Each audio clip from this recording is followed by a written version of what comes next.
I'm Robert Williams from MetalRules.com, and joining me tonight in Austin, Texas are the guys from DiamondHead. How are you doing tonight? Hey, great. Austin, Texas, eh? First time. Yeah, first time in Austin. First time in Austin? Well, we've played Texas before. We've done Dallas and Houston, but never played Austin. And San Antonio. San Antonio. Yeah. I always forget that one for some reason. So you guys are doing about 8 or 10 dates in the States right now. It's 6 in all. 6? Yeah. Wow. It's all centered around Rocklahoma. That's the main reason we're here. Okay. And when do you guys play that? 27th. Friday? 26th. Saturday. No, 2 days. Saturday. Yeah, Saturday. 2 days. That's exciting. Exciting. Yeah. We're excited. Are you guys gonna, I know you guys got a new album in the can. You gonna debut any new material? Unfortunately not. We just figured somebody will film it on their phone and it'll be on the net and people will go, ooh, I don't like that. Yeah. Or something. So we thought rather than let it out too soon, we're going to hang on to it for a bit. So talk to me about the new album. You guys have a title for it yet? We do, but we're not announcing the title just yet. But it's all recorded and we've nearly finished mixing, and we only had to stop to come on tour, didn't we? We did Rock Hard in Germany last weekend, but the gigs have been kind of interrupting the recording and mixing process. But we seem to be able to do both. Is the mixing process done? No, not quite. Still working on that last tune? Yeah. Almost. Yeah, almost. One track to go. One track to go. And can fans expect that to follow the musical direction on the self-titled that came out in 2016? Pretty much, yeah. Because that did so well, that gave us a lot of confidence, and I don't know what the word is, to do another one. So we thought, let's do another one. So speaking of 2016 self-titled album was the first to feature new vocalist Rasmus Baum Anderson, who replaced your prior vocalist Nick Tart, who had a hard time touring after moving to Australia. Talk to me about how you found Rasmus and what convinced you he was right for being the new singer in DiamondHead. Putting you on the spot there. Friend of Ed's? We found him through our bass player who knew another singer who went to the same uni as Raz, or uni, yeah, that's right. And gave us his phone number, and we sent him a backing track, and he sang vocals on it and sent it back, and we just thought, great. I think it was mainly me and Carl at that point, wasn't it? We kind of listened to it and thought, he's good, we'll have him. Yeah. So we arranged, didn't we? Yeah, we arranged an audition, kind of rehearsal, and he came up and we went through about 6 songs, and it took me about half an hour, and I just thought, yeah, that is great. All half hour. It took about half an hour. It wasn't instant. We hated you. So offended. We did. He did for Headbangers Open Air. Yeah, that was the first. And then, obviously, as you mentioned, Nick, due to being in Australia, we had a tour booked, and he couldn't make it, and so Raz offered to do the dep, and then after the first night, Nick quit, and Raz, gracefully did the rest of the tour. But at the same time, it was sort of like said, well, just go for it, man. Because you were singing, I won't say as a dep, but you weren't taking command of everything. No. Not the way that you have now. No. So once Nick had quit, and we sat in the van and said, just go for it, man. And as I say, the rest is history. For us. So it was pretty much that way, really. You must have done a backflip, Raz. Were you a big fan of the band before joining? Actually, I wasn't. Yeah. I didn't even know about DiamondHead. But actually, it's been fantastic in that sense, because I got sort of an opportunity to get a really fresh look into the band's history and the band's legacy. And actually, I think that taught me a lot about the importance of the band, and that in turn fed sort of the idea of the necessity to do it justice as much as I could. It's a band that's influenced some really, really, really big players. Yeah. And you have to respect that, and you have to respect the songs and do your best for those songs. Yeah, I think that's the best thing to do. At least that's what I still think at every step, every gig. It's you can still hear early classic DiamondHead sound in the self-titled album. You can. It's most recently released. Brian, taking back to the early days of the band, any DiamondHead fan worth their salt likely heralds the White Album as the definitive DiamondHead album. Did you guys have any idea when you pressed 1,000 copies that the album would one day achieve success and acclaim throughout the metal community the way it did? No idea. You just do your best at the time with your resources. You know, the whole album was recorded and mixed in a week, and we kind of always thought we'd almost record it again or do another album, or almost like a proper album, because we used to call it the demo album at first, because we knew it was only going to be a white label pressing and all that. So look at this guy here. What the fuck? I didn't know we were in Portland. Well, in Portland they do it naked. And so no, we had no idea. We couldn't get a record deal for it, which is ridiculous, really. If it's such an important and influential album, how come all the labels passed on it? So we decided, yeah, we'll sell it ourselves. We'll make some money at the gigs, and it'll help keep the band on the road. And then we pressed another 1,000 copies, trying to get a deal, and it took nearly 2 years to get a record deal, and then that resulted in the second album, Borrowed Time. I think that's interesting what you said about the white label. So, is that a common thing? Other bands doing white labels? At the time, there was a lot of. We just had punk rock in the UK, right. And of course, lots and lots of bands did their own independent DIY. Press it yourself, sell it at gigs, do your own promotion, and then indie labels appeared, things like Rough Trade and Beggars Banquet and Stiff, and the sort of scene changed where there wasn't just the majors, it was also the indie labels, and so I think our manager at the time just thought, we'll press 1,000 ourselves. He'd probably put the money up, and you soon make it back because you can charge. We were charging £3.50 a copy, so we were making £3,500 on 1,000 copies. But okay, so here's what I want to know. It wasn't like the Beatles took acid and said, "Hey, let's put out a white album cover." Oh, like no. Metallica said, "Let's make a black album." You were just like, we don't have the budget for a cover, so it's a white label. Yeah, We'll autograph pretty it. much like that. I also think it's too complicated to design a sleeve and this, that, and the other. So the quickest way and the safest way, probably, without having people saying, change this, change that, was to do it a plain sleeve. And in a way, some people thought that added a mystery to the band because there was no photograph, there was no credits, nothing, and so you judged it solely on the music, and you almost had to imagine what the band looked like and sound, what their image was like. And there was a weird sort of mystique about it. Yeah. Not intentional, but that's what happened. So you were talking just a moment ago about, originally there was plans to re-record those tracks and everything. I'm curious about, you guys are coming pretty close up on the 40th anniversary of the White Album. What do you guys got in the works to commemorate that?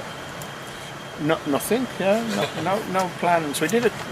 We celebrated its 30th anniversary, and we did a lot of gigs where we would play the entire album, all 7 tracks, back to back.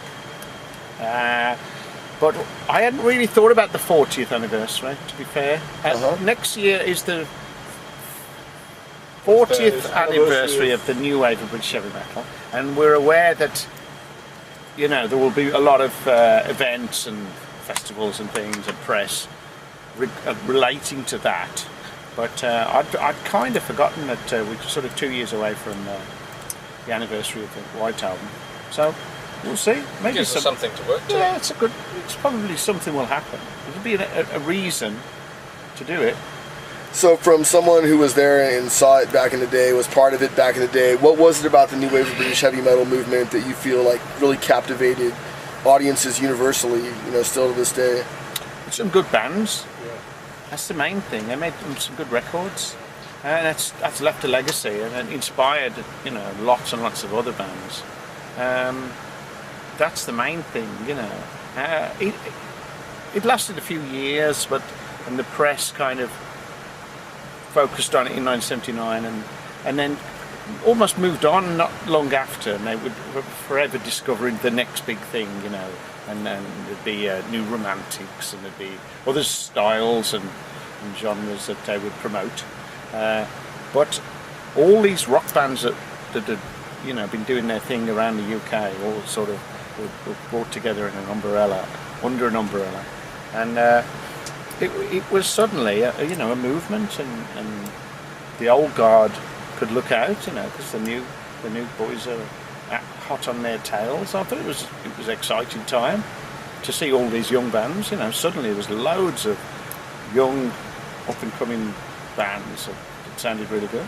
Yeah, it seems like what an interesting time in music when you have all this, you know, progressive rock, arena rock, you know, the birth of punk rock, playing these massive stadiums and everything, and then you have this working class movement of really cool heavy metal bands that all sound different. Yeah, packing the clubs. That's fantastic. That was. That's that so they cool. all sounded different.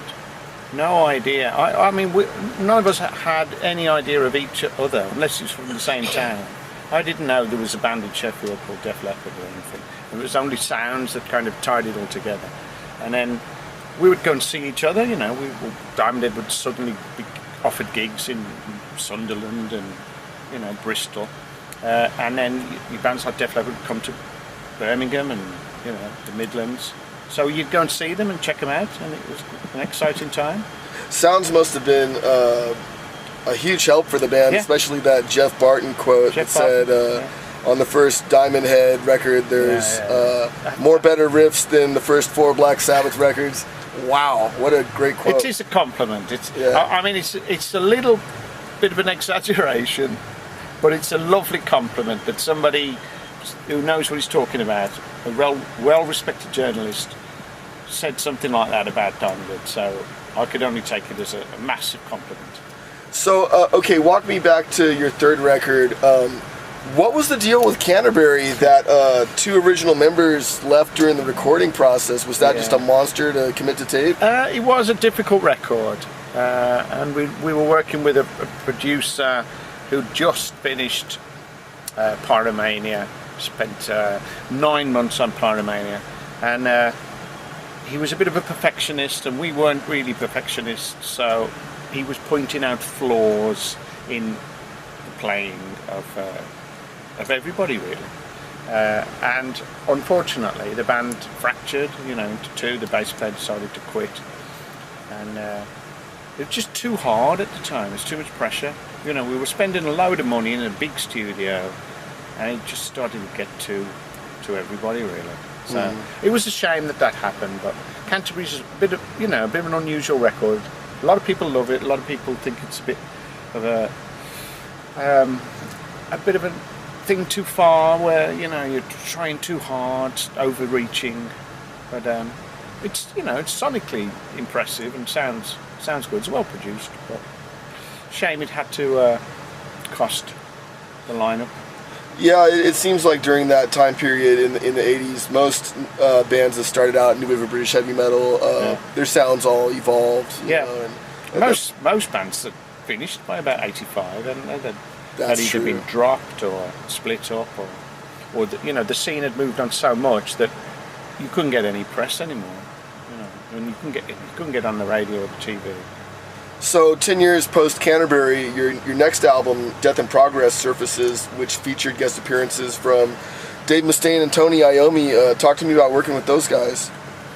Yeah, great. I was invited to go and write a song with Tony Iommi, of course, one of my heroes. Wow. So that's a fabulous phone call to take. Yeah. Do you want to write a song with Tony Iommi? So I went to his house in Solihull, and I was amazed to find that he'd got a load of, I'd got my cassette with riffs on, and he got a drawer, and he got one of his cassettes out with riffs on as well, and they both sounded as bad as each other's, really. I thought I'd possibly be out of my depth, but his cassette sounded like my cassette, and so I was pleasantly surprised at that. I thought, okay, we're both working exactly the same way. We just record riffs at random, and then pick the best ones when it comes time to start writing. So that was great to do that, and we just pretty much pieced the songs together from each other's riffs. Like Tony would go, oh, that's a good riff, I like that one, and then I'd do the same. I'd say, I like that one there, let's work on that. And we wrote that song Star-Crossed in probably a day or so, you know, and then Sean would write the lyrics and things like that. But a fabulous experience, as I'll never forget. And Mustaine was just a big fan, wasn't he? We met up with Dave Mustaine, and he said, if there's anything I can do, if you want me to play on the record or play guitar or produce it or something. So we sent 2 songs over to where he lived in possibly Burbank, and he played on trucking and he mixed it and sent it back, and we just thought, great, thank you. He didn't have time to do the second song, but it was enough that he'd played on the one. So we got quite a bit of extra publicity by having 2, you know, very famous musicians on the album. Yeah, and you know, speaking of Dave, you know, him and the Metallica guys, you know, from day one, huge DiamondHead supporters, and I know you got on stage with Metallica and did the performance at Nebworth for Am I Evil, and that's really awesome. That's right, yeah. So we know that DiamondHead heavily influenced them. Who heavily influenced you guys? Well, it's the main 70s classic rock bands are my biggest influence. Black Sabbath, Zeppelin, Purple, and then the lesser known bands, you know, UFO, all those bands. I mean, Rush are famous, but there's a lot of bands that I would be listening to at the time, rock bands, guitar-based bands, and it all went in the pot, and I just wanted to write good songs, I think. I didn't want to be exactly like this band or that band. I think all the different influences would come in, and it would come out sounding slightly different, you know. DiamondHead definitely invented a bit of a style of our own, and that's quite hard to do, I think, to have your own style and your own sound. And we probably didn't even appreciate that we had that till later. Raz, how about you? Vocal influences? Oh, well, it started off with Freddie Mercury and Queen, but that was just a catalyst. And then I'm very influenced by Chris Cornell, as is very apparent to a lot of people now. I caught that listening to I was like, that sounds a little bit like Chris Cornell. Yeah, it moves and changes and shapes. And to be honest, on the first record, or the last record with DiamondHead, it was very tiptoeing, trying to figure out what am I supposed to sound like in DiamondHead on a record. So I wasn't sure what my sound was at that time. So it was sort of trying bits and bobs out here and there, but it's definitely evolved a lot more for this next record. I'm sure someone will say, sounds a bit like Chris Cornell. So who's the lyric writer for the... That's me. And what inspired you lyrically for the new stuff? Oh, don't want to say too much. It's a mixture of things. I had a dark period, and there's a lot of topical things about death, resurrection, sort of these things. It sounds like very cliched metal lyrics. You know? It's a lot about death and resurrection and that kind of stuff. No, it's a mixture of things. There's a track, I guess I could say that, this track that's called The Sleeper, which is about one of my favourite movies, or novels if you like, which is June, if you know that. Do you know that? I don't June? know. Okay. Who wrote it? Frank Herbert. Yeah, Frank Herbert. I always mix it around. Anyway, it's about that. It's one of my favourite kind of vintage movies, and I love that. So there's one about that. I don't want to say too much. I'm very tempted, but I've been told to keep quiet. So when can fans expect to sink their teeth into that new record? We're not sure. Working on it. We're meeting up with Thrashville later on to figure out what the plan is. Yeah. We obviously want to get it out as soon as possible because we've been working on this for a long time, and we're very excited to get some reaction from the fans that we hopefully wrote this album for, because we keep them in mind every time. Well, hey, I got to thank you guys for taking the time to talk metal with me tonight. I know you guys are really busy, and I'll let you get back to it. Any last words for your fans listening at home? Anybody got a comment there? Yeah, keep an eye out for all our touring. There's a lot of stuff that's coming up. We've got these gigs now here in the US, just a quick visit, and then we have to anyone over in Europe. We've got a big amount of touring coming up soon, more dates to be announced, and we'll see what happens next year with hopefully more touring. Maybe we'll be back here. Back to the US next year, most likely, to tour this new record. So at least then you'll all get the live experience of these songs if you haven't heard it already.